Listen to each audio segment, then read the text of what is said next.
കൂടി തികഞ്ഞ ആവേശത്തോടുകൂടി നമ്മുടെ കർമ്മമേഖലയിൽ ഇടപെടുക എന്ന് പറയുന്നത് അത്ര എളുപ്പമായിട്ടുള്ള ഒരു കാര്യം അല്ല. പ്രത്യേകിച്ചും സ്ത്രീകളെ സംബന്ധിച്ചിടത്തോളം അത്തരത്തിൽ ഇടപെടണമെങ്കിൽ തൻ്റെ കുടുംബത്തിൻ്റെ ശക്തിയായിട്ടുള്ള സപ്പോർട്ട് ഉണ്ടെങ്കിൽ മാത്രമേ സ്ത്രീകൾക്ക് ഇപ്പോഴും ഈ കാലത്തും അങ്ങനെ തൻ്റെ കർമ്മമേഖലയിൽ ഇടപെടാൻ സാധിക്കൂ. അത്തരത്തിലൊരാൾ കഴിഞ്ഞ പ്രാവശ്യം നമ്മൾ കോഫി വിത്ത് മാസ്റ്റേഴ്സ് 1 സംഘടിപ്പിച്ചപ്പോഴും ഇതേപോലെ എന്തെങ്കിലും വിഷയം സംസാരിക്കണം എന്ന് പറഞ്ഞപ്പോഴും ജോലി തിരക്കുകളും ഇതായിട്ട് സമയമില്ല, ഞാനില്ല, എനിക്ക് ഉണ്ടാവില്ല എന്ന് പറഞ്ഞിട്ട് ആ സംസാരിക്കാനുള്ള ആവേശം കൊണ്ട് ആ പരിപാടി തുടങ്ങുന്ന അവസാന നിമിഷത്തിൽ ഓടിക്കയറി വരികയും പോസ്റ്റ് ട്രൂത്ത് എന്ന് പറയുന്ന വിഷയത്തെക്കുറിച്ച് ഏവരെ ഞെട്ടിച്ചുകൊണ്ട് ആവേശപൂർവ്വം അത്ര ഊർജ്ജസ്വലമായിട്ട് സംസാരിച്ച് സത്യത്തിൽ പേഴ്സണലായിട്ട് എന്നെ ഒരുപാട് നെട്ടിച്ച വ്യക്തി. ഈ പ്രാവശ്യം ഞാൻ വിളിച്ചപ്പോഴും ഇപ്പോൾ എറണാകുളത്താണ് ജോലി ചെയ്യുന്നത്, അതുകൊണ്ട് സമയം ഒട്ടും തന്നെ ഇല്ല, കുട്ടികൾക്ക് പരീക്ഷയാണ്, ചിന്തിക്കാൻ പോലും നേരമില്ല എന്നൊക്കെ പറഞ്ഞെങ്കിലും ഇത്തരത്തിൽ നമ്മളോടൊപ്പം കൂടാനും പരസ്പരം വിനിമയം ചെയ്യാനുള്ളൊരു സന്തോഷം ഉള്ളതുകൊണ്ടും പിന്നെ അതിനോടൊക്കെയുള്ള ഈ സംഘടനാ പ്രവർത്തനത്തിനോടും ഇത്തരത്തിലുള്ള നന്മയുള്ള കാര്യങ്ങളോടുള്ള ആത്മാർത്ഥത കൊണ്ടെല്ലാം അതിനുവേണ്ടി സമയം കണ്ടെത്തി പ്രിപ്പയർ ചെയ്ത് തിരക്കിൻ്റെ ഇടയിലും വളരെ നേരത്തെ ഇവിടെ എത്തിച്ചേർന്ന് ഇത്രയും നേരം നമ്മളെല്ലാവരെയും കേട്ട് ക്ഷമാപൂർവം ഇരുന്ന് ഏവർക്കും മാതൃകാപരമായി തീർന്ന ആ വ്യക്തി ഞാൻ വേദിയിലേക്ക് വിളിക്കുകയാണ്. പേര് ശ്രീമതി ശുഭ വിവേക് പൈ.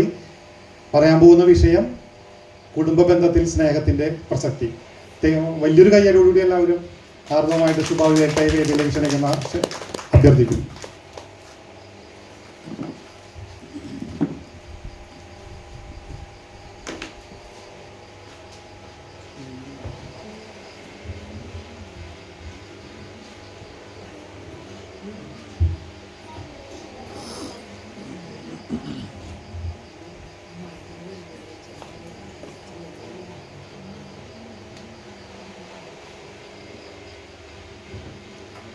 പുലരിയിലെ എല്ലാ അംഗങ്ങൾക്കും ആദ്യം തന്നെ എൻ്റെ നമസ്കാരം. കോഫി വിത്ത് മാസ്റ്റേഴ്സ് 1 എനിക്കൊരു അവസരം കിട്ടിയിരുന്നു. വളരെ കാലത്തിന് ശേഷമായിരുന്നു ഞാനൊരു ചെറിയൊരു പ്രസംഗം കോഫി വിത്ത് മാസ്റ്റേഴ്സ് 1 പ്രസംഗിക്കാനായിട്ട് എനിക്ക് ഒരു അവസരം കിട്ടിയത്. അതിനുശേഷം ഞാൻ വർക്ക് ചെയ്യുന്ന ഒരു ഓഫീസിൽ പെട്ടെന്ന് തന്നെ ഒരു വിമൻസ് ഡേയുടെ ഒരു പ്രോഗ്രാം വന്നിരുന്നു. ആ സമയത്ത് കുറേ സ്ത്രീകൾ ഞങ്ങളെല്ലാവരും കൂടെ ഒന്നിച്ച് നിൽക്കുന്ന സമയത്ത് പെട്ടെന്ന് തന്നെ അതിൻ്റെ ഡയറക്ടർ എന്നോട് ഒന്ന് പറഞ്ഞു, ശുഭേ താൻ എന്തെങ്കിലും ഒന്ന് പറയണം, ഇന്ന് വിമൻസ് ഡേ ആണ്. സത്യത്തിൽ ഞാനൊന്നും നോക്കിയിട്ടുമില്ല, എനിക്ക് അവിടെ കുറേ ടീച്ചേഴ്സാണുള്ളത്, അവരുടെ മുമ്പിൽ എന്താണ് പറയേണ്ടതെന്ന് പോലും എനിക്കറിയില്ല. പക്ഷേ എനിക്ക് അന്ന് ആ ധൈര്യം തന്നത് ഈ ഒരു സ്റ്റേജാണെന്ന് എനിക്ക് അഭിമാനപൂർവ്വം പറയാൻ പറ്റും. കാരണം അന്ന് ആ പോസ്റ്റ് ട്രൂത്ത് എന്നുള്ളൊരു വാക്കിനെ പറ്റി ഞാൻ ഇവിടെ പറയാൻ എനിക്കൊരു അവസരം കിട്ടിയ നിമിത്തം അവിടെ നിന്ന് ഞാൻ ചെറിയ ഒരു 2 വാക്കേ ഞാൻ സംസാരിച്ചിട്ടുണ്ടെങ്കിലും ആ ഒരു വിമൻസ് ഡേയുടെ ആ ഒരു ആഘോഷം കഴിഞ്ഞപ്പോൾ പലരും എൻ്റെ അടുക്കൽ വന്ന് ചോദിച്ചിരുന്നു, ശുഭ മിസ്സേ ഇത് എവിടുന്ന് കിട്ടി എന്ന് ചോദിച്ചു. ഞാൻ പറഞ്ഞു, ഞാനിങ്ങനെ ഓരോ പ്രസംഗങ്ങൾ കേൾക്കാറുണ്ട്, എപ്പോഴൊക്കെയോ എനിക്ക് ഇഷ്ടമുള്ള പ്രസംഗം, ഞാൻ എല്ലാ പ്രസംഗങ്ങളും ഒന്നും ഞാൻ കേൾക്കാറില്ല, എനിക്ക് ഇഷ്ടമുള്ള കുറച്ച് പ്രസംഗങ്ങളുണ്ട്, അതിൽ കൂടുതലായിട്ട് ഞാൻ കേൾക്കുന്നത്. ഇപ്പം അനിലിനോട് പറഞ്ഞിരുന്നു അതെങ്ങനെ സംസാരിക്കാൻ, അനിലിനെ പോലും ഞെട്ടിച്ചു. വലിയ കാര്യമൊന്നുമല്ല, ഞാൻ കേൾക്കുന്ന പ്രസംഗങ്ങൾ സിവിൽ സർവീസിലേക്ക് എത്തിച്ചേരുന്ന കളക്ടർമാരുടെ IPS ഓഫീസേഴ്സിൻ്റെ ഒക്കെയാണ്. ഞാൻ വർക്ക് ചെയ്യുന്ന ഒരു മേഖലയും സിവിൽ സർവീസുമായിട്ട് ബന്ധപ്പെട്ടിട്ടുള്ള ഒരു മേഖലയിലായിരുന്നു ഞാൻ കഴിഞ്ഞ 1 വർഷമായിട്ട് വർക്ക് ചെയ്തിരുന്നത്. അതിനുശേഷം ഞാൻ അവരുടെ തന്നെ ഒരു ട്രാവൽ സെക്ഷനിലോട്ടാണ് ഞാനിപ്പം മാറിയിരിക്കുന്നത്. പക്ഷെ നിങ്ങൾക്ക് ഇന്നിപ്പോൾ ഞാനിവിടെ തന്നിരിക്കുന്ന വിഷയം എന്നാണ് കുടുംബ ബന്ധത്തിൽ സ്നേഹത്തിൻ്റെ പ്രസക്തി. എൻ്റെ മുമ്പിലിരിക്കുന്നത് എന്നെക്കാട്ടിലും വളരെ നാളുകളായി കുടുംബമായിട്ടോ സന്തോഷമായിട്ടും സമാധാനമായിട്ടും വളരെ മാതൃകാപരമായിട്ടുള്ള അമ്മമാരും അച്ഛന്മാരും സഹോദരന്മാരും ഒക്കെയാണ് എൻ്റെ മുമ്പിലിരിക്കുന്നത്. പക്ഷേ എനിക്കതിൽ വലിയ അറിവൊന്നും ഇല്ല എന്ന് തന്നെ ഞാൻ ആദ്യം തന്നെ പറയുകയാണ്. ചെറിയൊരു അറിവാണ്. ആ അറിവിൽ എന്തെങ്കിലും തെറ്റുകളുണ്ടെങ്കിൽ നിങ്ങൾ ആദ്യം തന്നെ എന്നോട് പൊറുക്കണം. എൻ്റെ ഒരു ചെറിയ അറിവ് വെച്ച് 2-3 വാക്കുകൾ എനിക്കിവിടെ പറയാനായിട്ട് ഞാൻ ആഗ്രഹിക്കുന്നു. അവസാനത്തെ ഒരു പ്രസംഗമാണ് ഈ വേദിയിൽ നിന്ന് എനിക്ക് തോന്നി. എല്ലാവരും മൊബൈലിൽ ഫോണിലൊക്കെ നമ്മൾ വാച്ചിലൊക്കെ സമയം നോക്കുകയാണ്. നമുക്ക് വീട്ടിലോട്ട് പോകേണ്ട സമയമായി. ഞാൻ പ്രിപ്പയർ ചെയ്ത് കൊണ്ടുവന്നതിലും കുറച്ച് നിങ്ങളെന്നെ ഒന്ന് ശ്രദ്ധിക്കണം. അത് പറഞ്ഞിട്ട് ഞാൻ പെട്ടെന്ന് നിർത്തുകയാണ്. കാരണം എനിക്കും വീട്ടിൽ നാളെ SLC പരീക്ഷയ്ക്ക് തയ്യാറാകുന്ന ഒരു മോളുണ്ട്. അവളുടെ അടുക്ക കുറച്ച് നേരം പോയിരുന്ന് എന്തെങ്കിലും ഒന്ന് സപ്പോർട്ട് ചെയ്യണമെന്നുണ്ട്.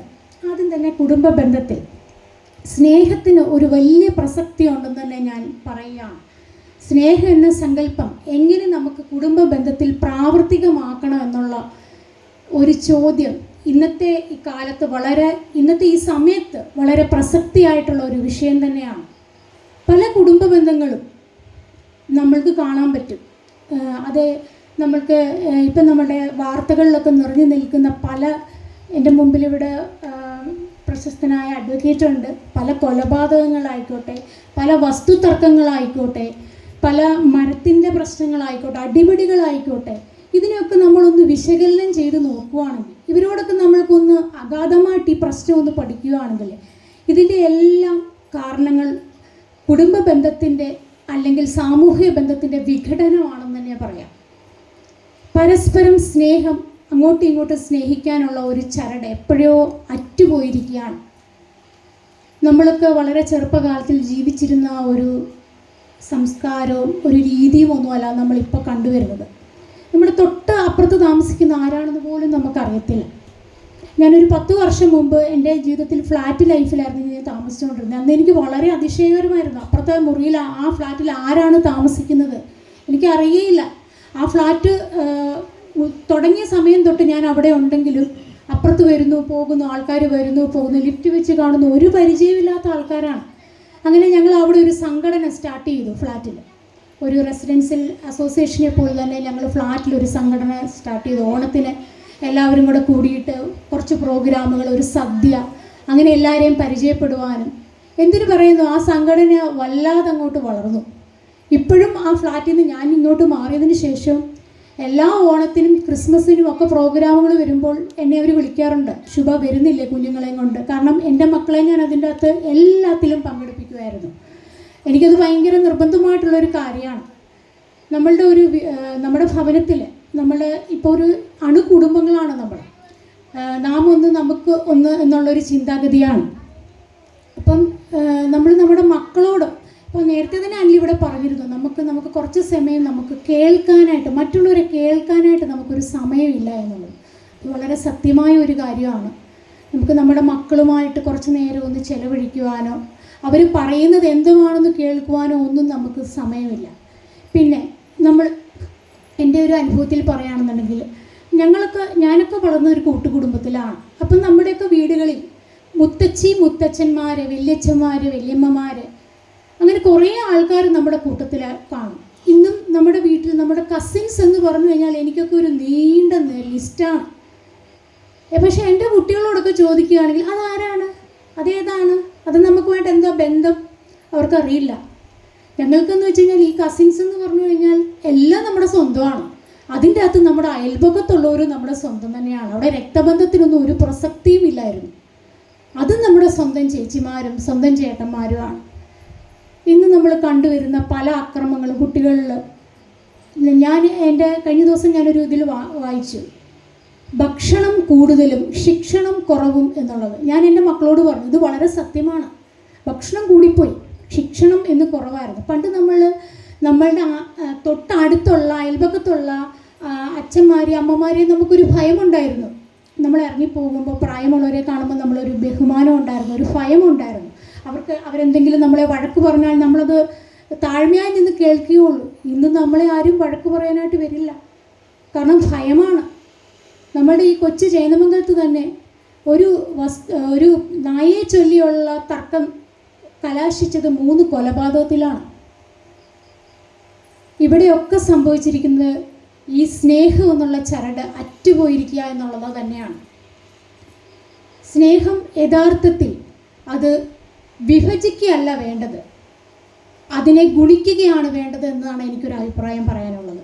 ഇത് ഞാൻ പറയുമ്പോൾ ഓരോ അമ്മമാർക്കും അതിനോട് യോജിപ്പുണ്ടെന്ന് തന്നെ ഞാൻ വിശ്വസിക്കുന്നു. ഒരമ്മയ്ക്ക് 5 മക്കളുണ്ടെങ്കിൽ ആ മക്കളോടുള്ള സ്നേഹം 5ആയിട്ട് വിഭജിക്കുകയല്ല വേണ്ടത്, 5ആയിട്ട് ഗുണിക്കുകയാണ് വേണ്ടത്.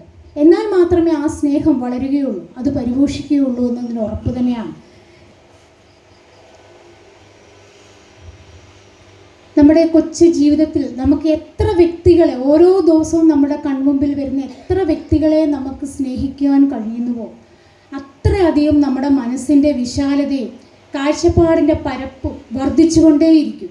നമുക്ക് ഓരോ ദിവസവും നമ്മുടെ മുമ്പിൽ എന്തെല്ലാം സാഹചര്യത്തിൽ ചിലപ്പോൾ നമുക്ക് ചെറിയ ചെറിയ കാര്യങ്ങളായിരിക്കും, നമുക്കൊരു ഹെൽപ്പ് ചെയ്യാൻ, അല്ലെങ്കിൽ ഒരു സ്നേഹത്തോടു കൂടി നമുക്കൊന്ന് സംസാരിക്കാൻ, സ്നേഹത്തോടു കൂടി നമുക്കൊന്ന് ചിരിക്കുവാൻ കഴിയുന്നുണ്ടെങ്കിൽ അതുതന്നെയായിരിക്കും ഈ ലോകത്തോട് നമ്മൾ ചെയ്യുന്ന ഏറ്റവും നല്ല കടമ എന്ന് പറയുന്നത്. ആധുനിക യുഗത്തിൽ നമ്മൾ വലിയ കുടുംബങ്ങളിൽ നിന്ന് അണുകുടുംബങ്ങളിലേക്ക് നമ്മൾ എത്തിച്ചേർന്നിരിക്കുകയാണ്. ഇവിടെ കുഞ്ഞുങ്ങൾക്കായാലും നമ്മൾക്കായാലും ഇങ്ങനെ ഒരു അവസരം, സ്നേഹിക്കുവാൻ ഒരു അവസരം നമുക്ക് കിട്ടുന്നോ എന്നുള്ളൊരു ചോദ്യവും വളരെ പ്രസക്തമാണ്.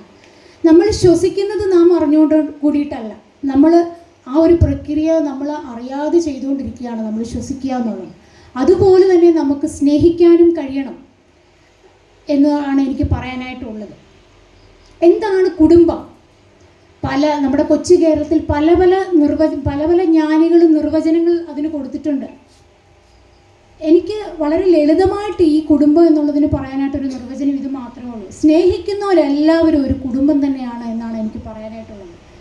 ഇതിൻ്റെ അകത്ത് ഇങ്ങനെയുള്ള സ്നേഹ കൂട്ടായ്മ, നമ്മുടെ പുലരി റെസിഡൻസ് അസോസിയേഷൻ്റെ ഇങ്ങനെയുള്ള സ്നേഹ കൂട്ടായ്മകൾ, അതിൻ്റെ ഉദ്ദേശ ലക്ഷ്യവും കർത്തവ്യവും നമുക്ക് സ്നേഹിക്കുവാനായിട്ടുള്ള, നമുക്ക് പരസ്പരം ഇങ്ങനെ സ്നേഹിക്കുവാനായിട്ടുള്ള അവസരങ്ങൾ സൃഷ്ടിക്കുക എന്നതായിരിക്കണം എന്നാണ് എൻ്റെ ഒരു അപേക്ഷ. കാരണം ഇങ്ങനെയുള്ള നമുക്ക് ഇടയ്ക്കിടയ്ക്ക് ഇങ്ങനെയുള്ളൊരു കൂട്ടായ്മകൾ നമ്മുടെ പുലരി അസോസിയേഷൻ ക്രമീകരിക്കുന്നത് വഴി അങ്ങോട്ടും ഇങ്ങോട്ടും നമുക്ക് കുറച്ചൊക്കെ നമ്മുടെ പ്രശ്നങ്ങൾ പരിഹരിക്കാൻ, പറയാനും സ്നേഹിക്കുവാനും ഷെയർ ചെയ്യുവാനും ഒക്കെ ഒരു അവസരം നമുക്ക് കിട്ടിയിരിക്കുകയാണ്. മദർ തെരേസയുടെ പ്രശസ്തമായ ഒരു പുസ്തകത്തിൽ ഒരു വാചകം ഞാനിന്നിവിടെ പറയുകയാണ്. If there no peace in this world, that is because to forget to belong to each other. ഈ ലോകത്ത് സമാധാനം ഇല്ല എന്നുണ്ടെങ്കിൽ അതിനുള്ള കാരണം നാം പരസ്പരം നമ്മുടേതല്ല എന്നുള്ള കാര്യം നമ്മൾ മറക്കുകയാണ്. എത്ര മനോഹരമായിട്ടുള്ള ഒരു വാക്യമാണിത്. നമ്മളെപ്പോഴും നമ്മുടേതാണെന്നുള്ളൊരു സ്വാർത്ഥതയിലോട്ടാണ് നാം പോകുന്നത്.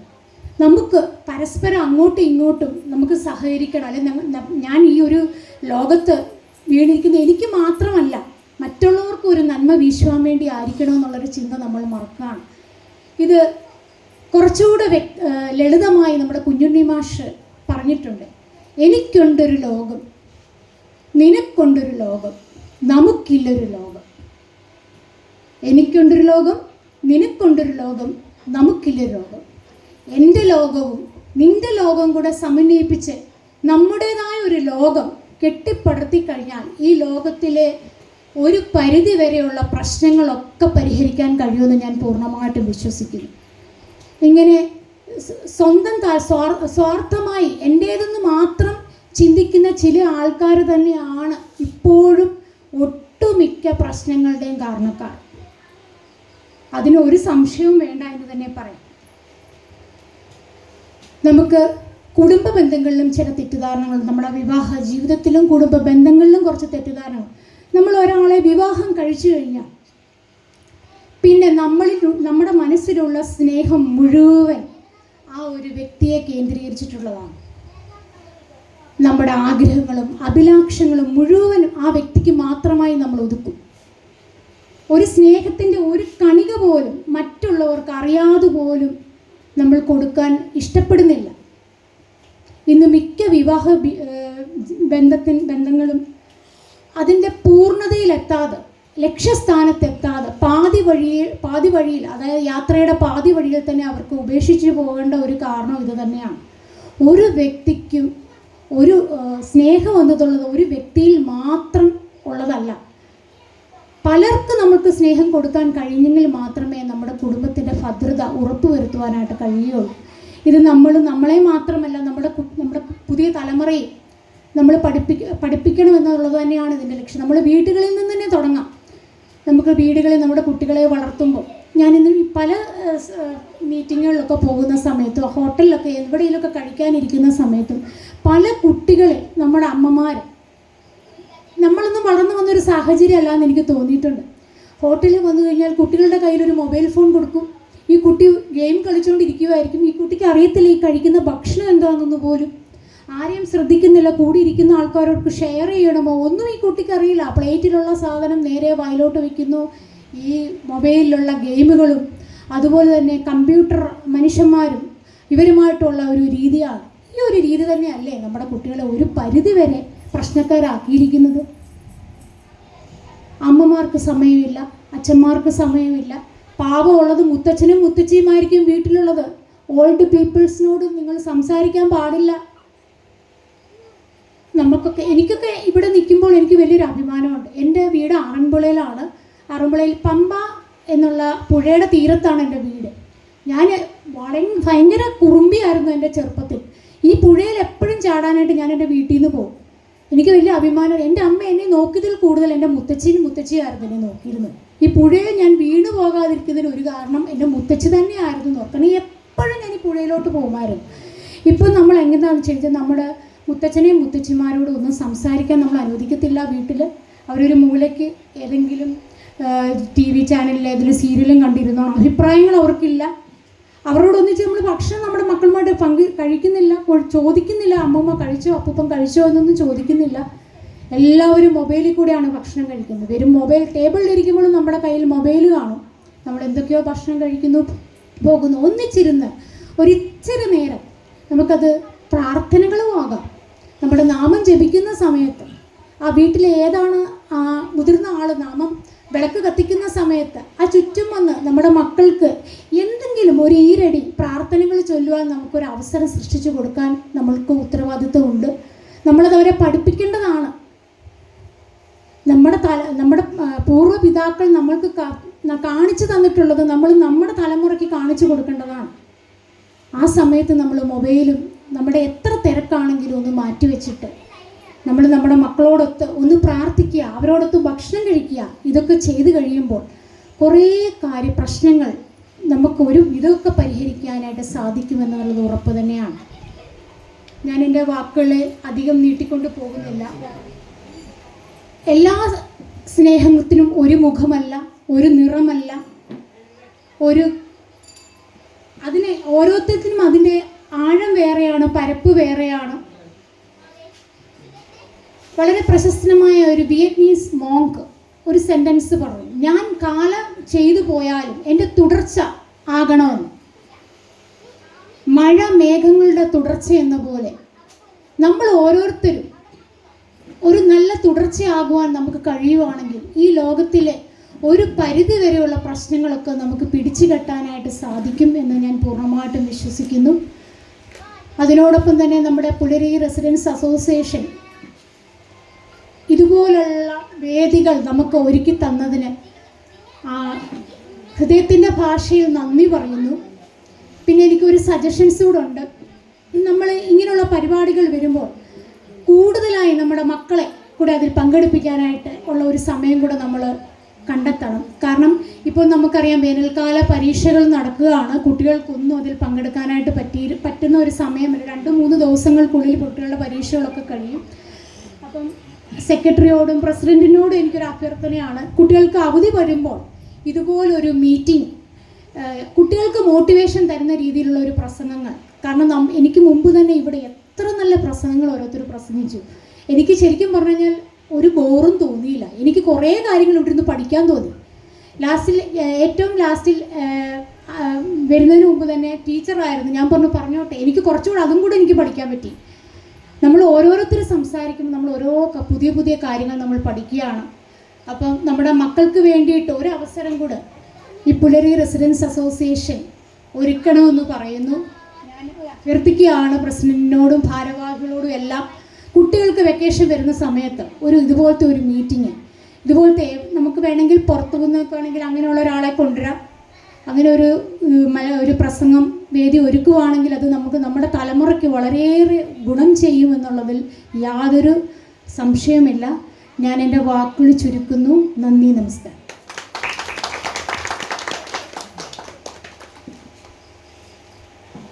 നമ്മളുടെ പരിപാടികൾ അവസാനിക്കേണ്ട 2 കുട്ടികളും കൂടി സംസാരിക്കാനുണ്ട്. വളരെയധികം സന്തോഷം. സ്ത്രീ ശബ്ദത്തിൻ്റെ കരുത്ത് വീണ്ടും